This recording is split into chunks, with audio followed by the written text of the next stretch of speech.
Na mmoja kati ya mashabiki wa Simba kutoka jijini Mwanza hapa, lakini yeye safari yake kubwa ya kuja kukutana nami hapa ananiambia kwamba anatangaza rasmi anaelekea Afrika ya Kusini kwenda kuisapoti wekundu wa Msimbazi. Tutamfahamu kwa majina yake. Karibu tukufahamu. Asante sana ndugu mtangazaji. Kwa majina naitwa Mariam Kapalamba.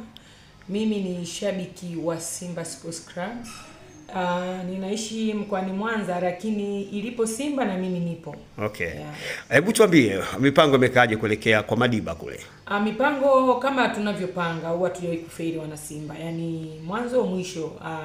Sisi tumejiandaa kama wao wenzetu wanavyojiandaa, kwa hiyo tunachokwenda kufuata kule ni kukamilisha, kwenda kuqualify, kwenda kucheza finali, na si nusu finali tena. Nusu finali tumeshacheza Zanzibar. Wanasema kwamba mmeondoka nyumbani hapa na ushindi wa bao moja, lakini mnaenda ugenini. Mtoto mmoja si mwana, Waswahili husema. Hii kauli wewe unaitengua vipi? Mimi kauli naitengua, yule anayepata mtoto mmoja angalau kuliko yule mgumba sieza. Sisi tuna goli moja mkononi. Tutakacho kwenda kufanya ni kwenda kucheza kwa nidhamu. Na naomba ujumbe umfikie kocha wetu. Ajaribu kuangalia wachezaji wetu wacheze kwa kujituma. Wajue kwamba kule tunaenda kupambana. Twende tu kucheza bla bla. Tunatakiwa tucheze tukatimize lengo ambalo linatupeleka kule ugenini. Mmeona wapinzani? Yes. Kuna muda hapa Tanzania kama dakika 10-15 hivi walionyesha kila ambacho wataenda kukifanya kule. Unadhani itakuwa mchezo mwepesi kule? Siku zote mchezo kwao utunzwa. Na wao watajivunia kwamba wako nyumbani. Nadhani kocha wetu Fadru na benchi lake la ufundi watakuwa kuna kitu wamejifunza. Kwa sababu gani? Dakika 45 za mwanzo tulicheza mchezo wa kukimbiza sana, mchezo wa moto. Lakini tulipokuja kipindi cha pili, dakika 45 za kipindi cha pili, tuliona wapinzani na wao walionyesha makucha yao kwamba ni watu wa aina gani na wanacheza mchezo gani.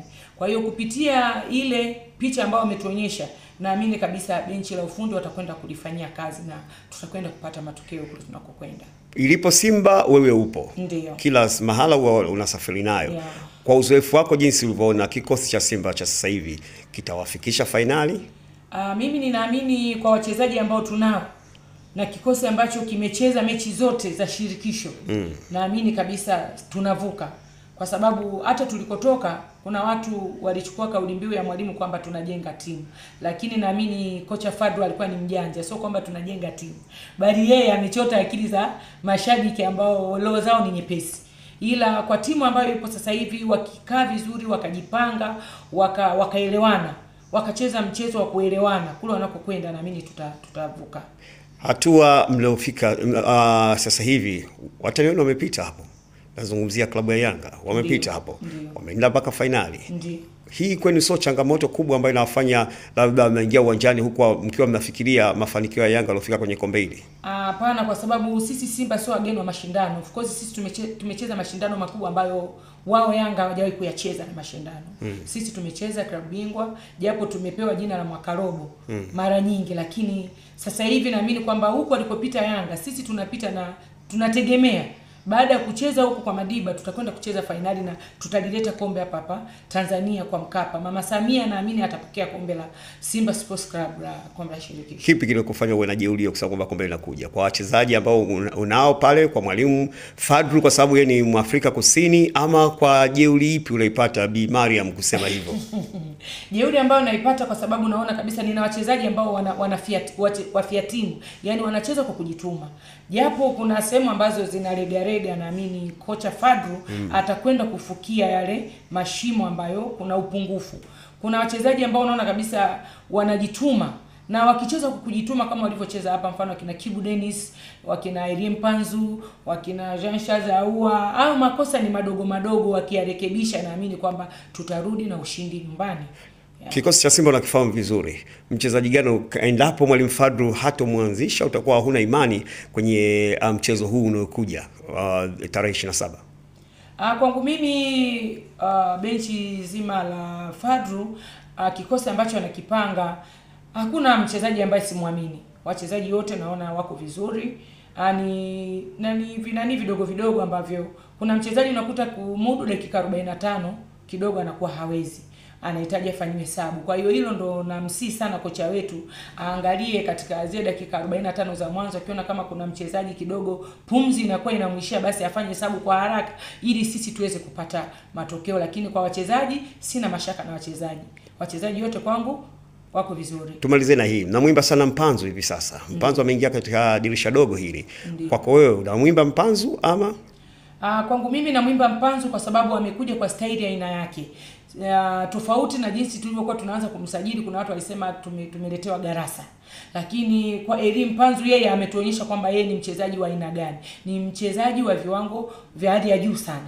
Ni kiasi kwamba katika usajili unaokuja tukiwapata Elie Mpanzu watatu wakawa na yule Elie Mpanzu aliyepo, naamini kwamba tutarudisha ile timu ambayo tulikuwa nayo kina Bwaria, ya kina Mixon, ya kina Medi Kagere, tutakuwa tumeirudisha upya. Kwa hiyo katika usajili ambao tutasajili katika dirisha ambalo linakuja, basi naomba wasajili watu ambao wanafanana na Elie Mpanzu, ambapo si kwamba wachezaji wengine hawafanani na Elie Mpanzu kutokana na nafasi zao, basi na wao watajifunza kupitia na wao wengine ambao watasajiliwa kama Elie Mpanzu. Mimi nikutakia kila laheri na mwende mkatuletee kombe hilo. Amina, nashukuru sana ndugu mtangazaji, na mimi ninafurahi sana kuja hapa leo, na ninawaahidi Watanzania wote, sio tu mashabiki wa Simba, hata wale mashabiki wa jirani zetu Utopolo, wakae tayari kulipokea kombe hapa Tanzania. Sio kwamba tu mwakalobo, neno mwakalobo litafutika muda sio mrefu, na wasiumie sana mioyo. Yaani huwa tunaumia kwa sababu ya mpinzani kaenda kafanyaje, walituombea mabaya toka mwanzo, walisema tutoboi, lakini sisi tumetoboa na hivi sasa tuko hapa. Wao wanabaki huko kwa kina Fountain Gate, mara goalkeeper katolewa na nini.